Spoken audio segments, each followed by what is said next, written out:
Hello, and welcome to another episode of Ask a Pianist.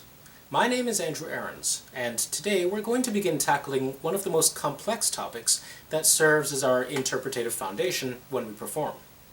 Very often, I encounter students who are performing at a reasonably high level in terms of repeatable execution. The notes are there, the general shape of phrases and overall structure is evident, but there is still an element that seems to be missing. Many times this element can be reduced to a single issue, that of intent. The difficulty in discussing this topic revolves around a few parameters which may not be known or knowable at the time of a single performance. When an interpretation fails that night, the famous reason or excuse, which many of us are familiar with, is, "I played it better at home."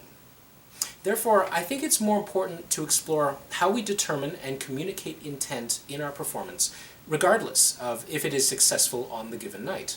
That's more associated with mental and physical response in a stress situation, and this will remain outside of our discussion today. Before I go down any more tangents, let's consider for a moment, what is intent in music? Well, first, let's listen to some music.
This is the famous funeral march, the slow movement from Chopin's Second Piano Sonata.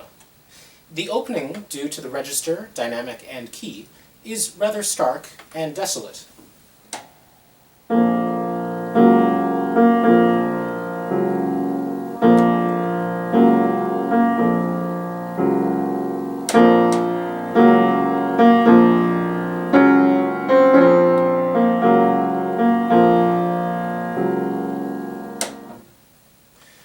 The breakout in the middle has an almost celebratory effect. Not necessarily happy, but more in terms of sheer mass.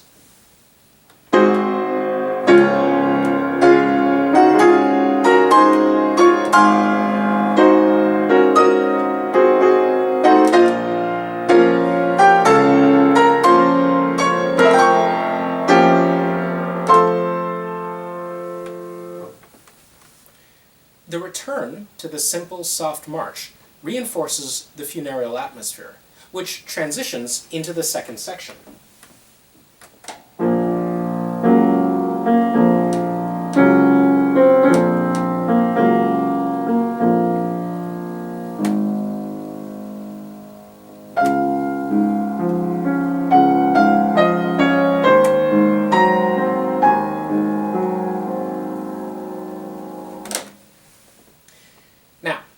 Let's talk a little about intent. Intent in music really amounts to the recognition and subsequent interpretation of controlled sonic events, where the music appears to tell us something, and we as listeners interpret it in a way that is not necessarily musical.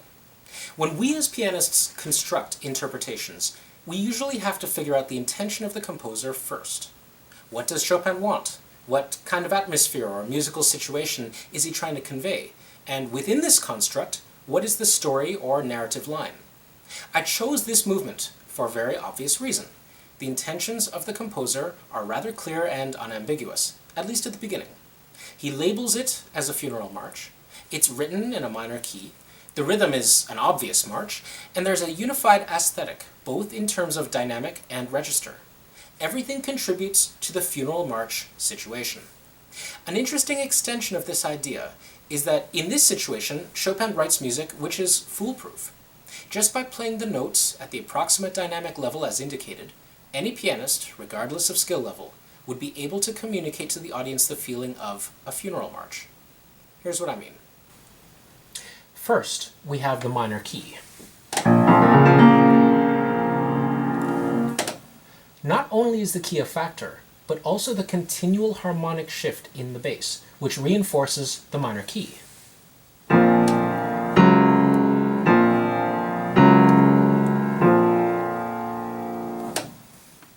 There is no doubt that this is a sad piece. There is no way this could be interpreted as being happy or lighthearted. The dynamic and register indicate something closed in on itself, which is very interesting as a feature, especially if we consider what would happen if we redistributed the music in a more open way, like this.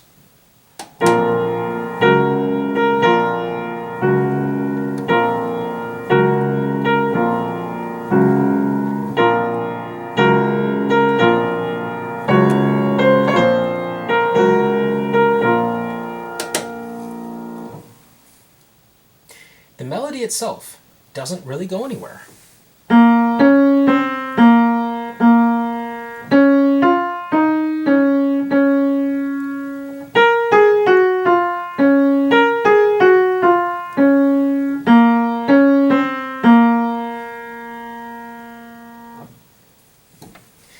This again contributes to the impression of something that is not alive, but dead. All of these compositional choices create an unassailable conclusion which is not really subject to argument. Chopin has written a funeral march, and it's supposed to be sad. We know this with perhaps the most certainty we can apply to any musical situation. But the crux of this matter is that it is nearly impossible to accidentally play this in a way that circumvents or actively deconstructs the funeral idea. If we follow Chopin's directions of dynamic, articulation, pedaling, and tempo, then the music plays itself. Why is this important for us to know?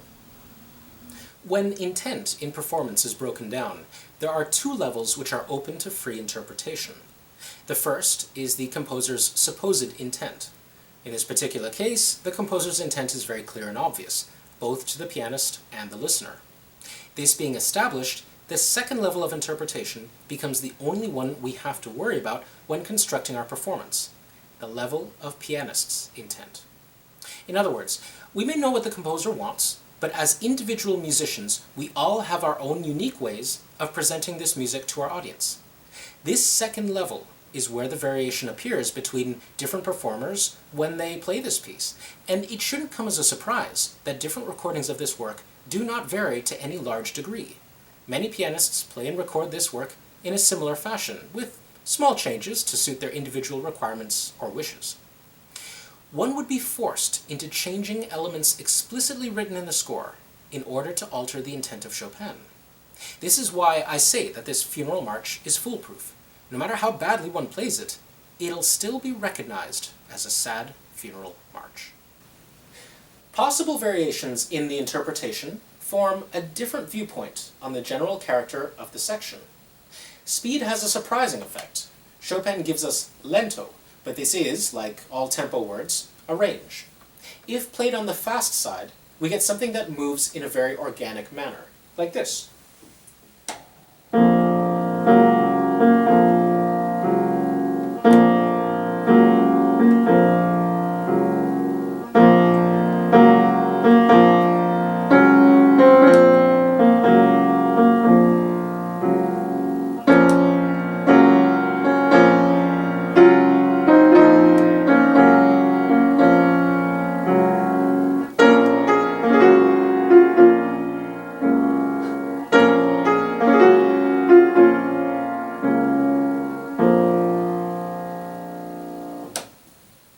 If played on the slow side, we get something that really shows off the dead space between phrases.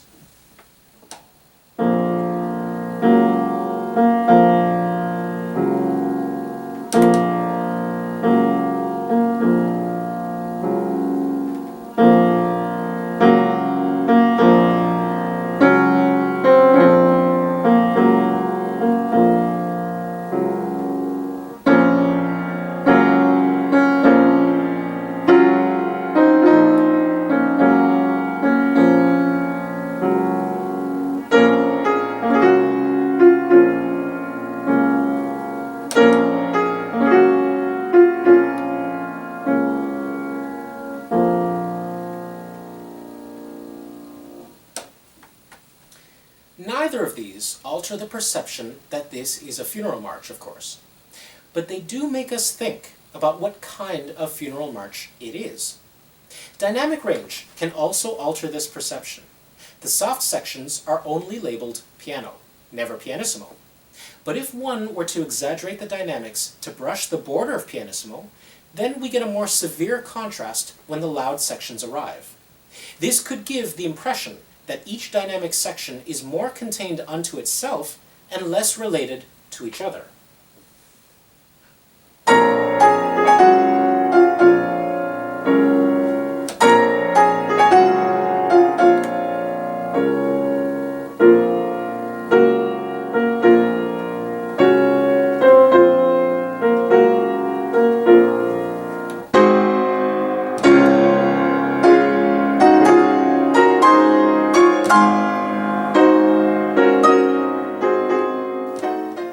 The use of rubato, or any form of tempo stretching, is another vector upon which we can alter the perception of this piece. Though it's inadvisable to use any rubato in the opening, there are places where it appears that Chopin is expressing something important.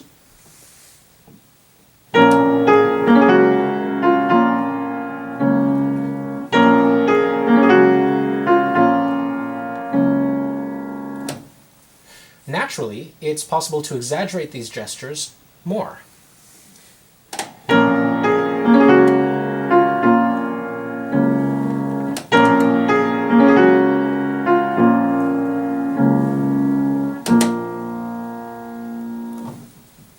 But we must do this, knowing that we'll have to exaggerate even more when we get to the louder versions.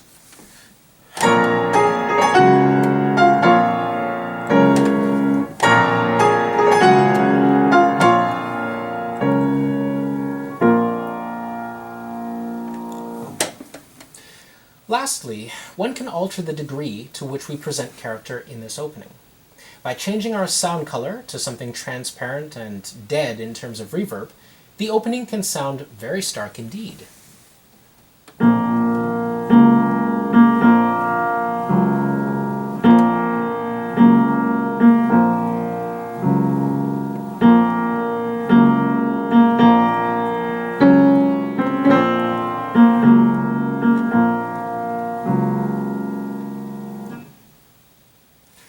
If we were to do the reverse and have a warmer sound quality, the character would take on a different face.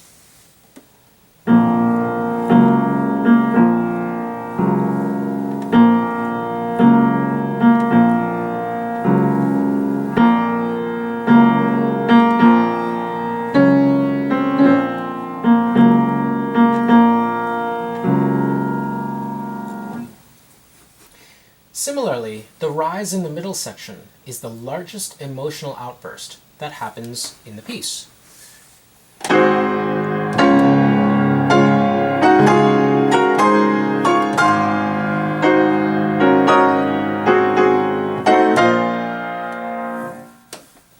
Do we exaggerate this and take time at the top in a pseudo-romantic fashion?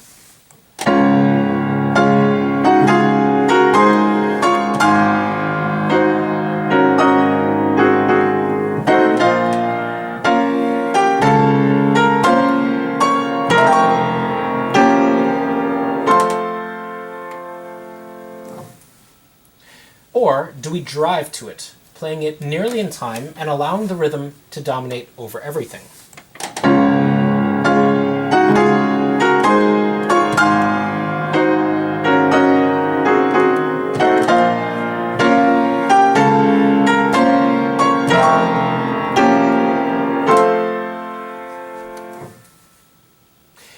All of these are options, and they represent where the most common deviations in interpretation appear between pianists.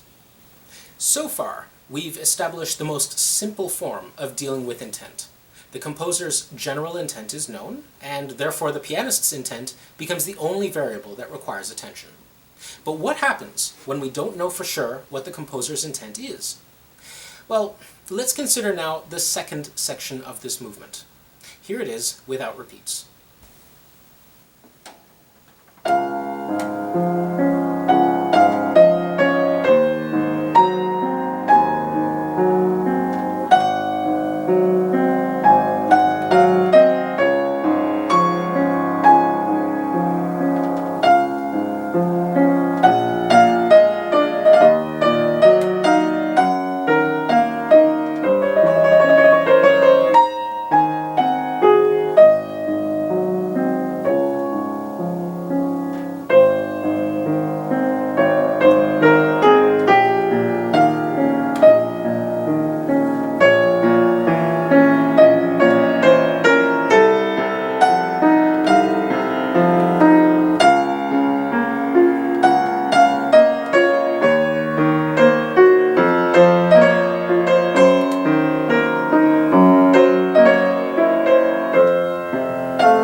Unlike the opening, this middle section is very flexible and open in terms of interpretation. First, the change in key, combined with the distribution of notes over the keyboard, indicate an entirely different character, one that is moving rather than halting.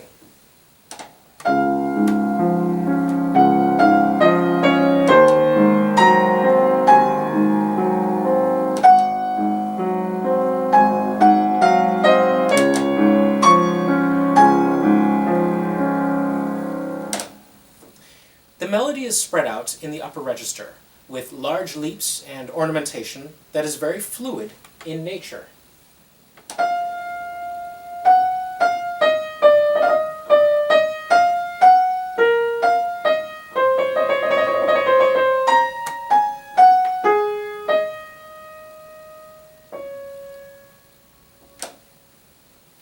The accompaniment is made of broken chords, which naturally lends to continuous movement.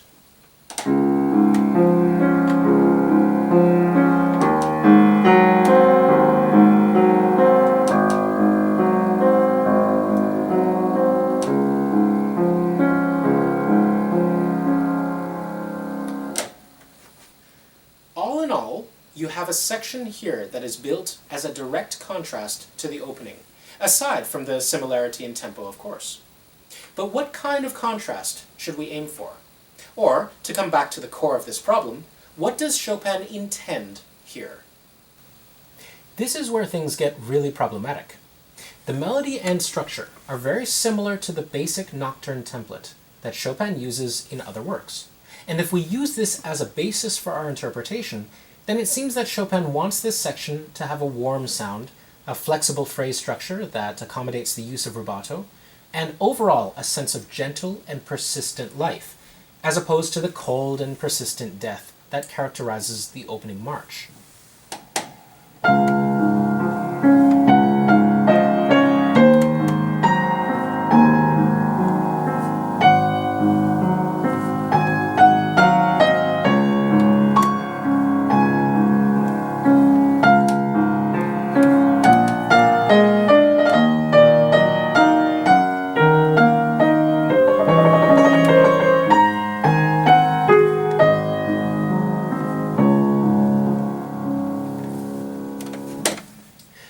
Unlike the opening section, we are required to contour the melody in a conscious manner. It will not play itself if we stick to what is written. In other words, we must add variety and change to the music in order for it to communicate. We can't just play this as is.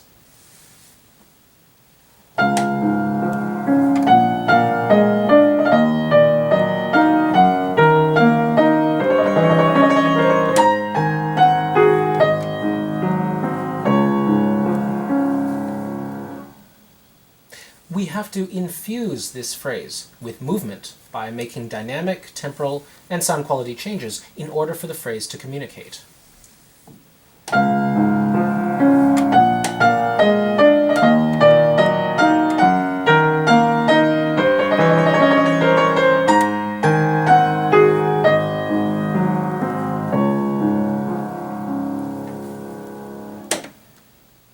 Because of this, the results of our choices have a wider effect on how the section is perceived. You have to remember that vitality, or life in music, is perceived when variety is present. Tempo changes, dynamic changes, sound quality and articulation, all of these things indicate development through time. And when they appear with great frequency, we hear that the piece has life to it. When we draw these elements away from the piece, and reduce it to repetition, the piece loses the illusion of life and becomes something mechanical and dead. The opening march is written in this manner. Life has been sucked out of the music and replaced with a closed melody and a non-stop repeating harmony and accompaniment. The middle section is the opposite.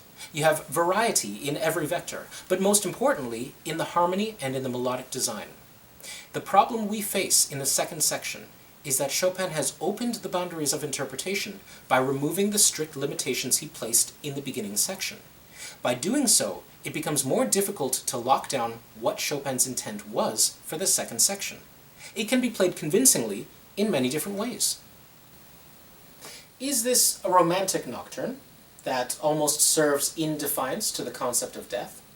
If so, then let's put in as much variety as possible.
We can consider this section another way. Given how the middle part develops, there is a sense of tragedy that comes through harmonically and melodically, and would almost indicate that all is not all right in this warm romantic section. Because of this, we could take a different approach, and play this section as if we're an old person reminiscing about an earlier life. In practice, this means playing with a little more percussion in the sound and less exaggeration in all vectors.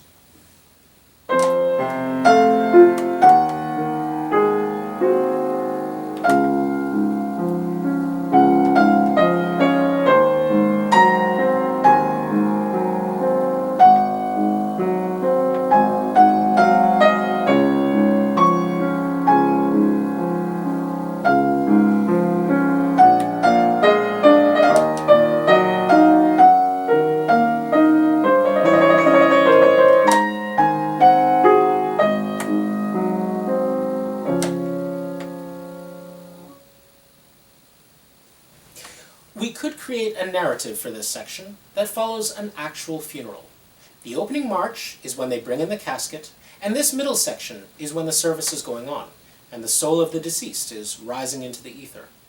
This means we need a bell-like transparent sound that has lots of reverberation to create the illusion of lightness.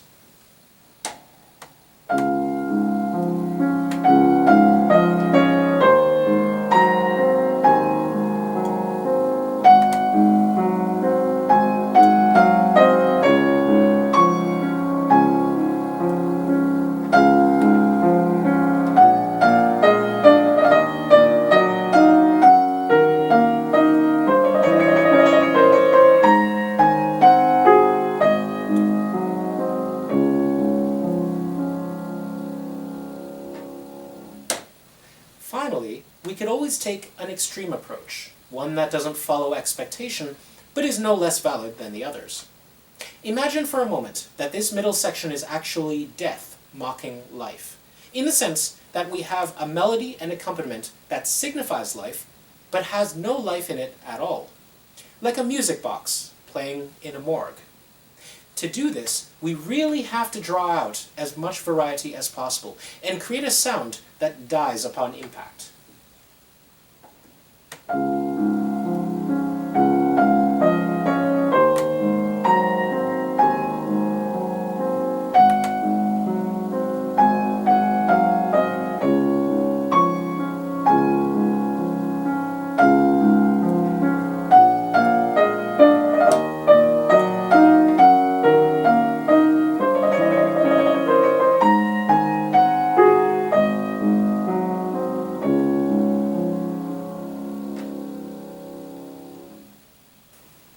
These possibilities represent a small fraction of what one can do, but the problem itself remains rather unsolvable. For this middle section, we will never be able to lock down what Chopin intended, at least with as much confidence as we can with the first section. Because of this, there will be much greater variety in performance between pianists in this section than in the opening march. And that's a good thing, because it affords us as listeners the opportunity to reconsider our own expectations about this piece, and hopefully find meaning in it, or dare I say, depth. Obviously, we've only touched on the surface regarding the concept of intent, and we will continue this topic in more detail in another episode of Ask a Pianist. So, until then, keep practicing, and always ask yourself if the composer has made their intentions clear, and never give up the search to find those intentions. With knowledge and practice, it gets easier with time. Bye for now.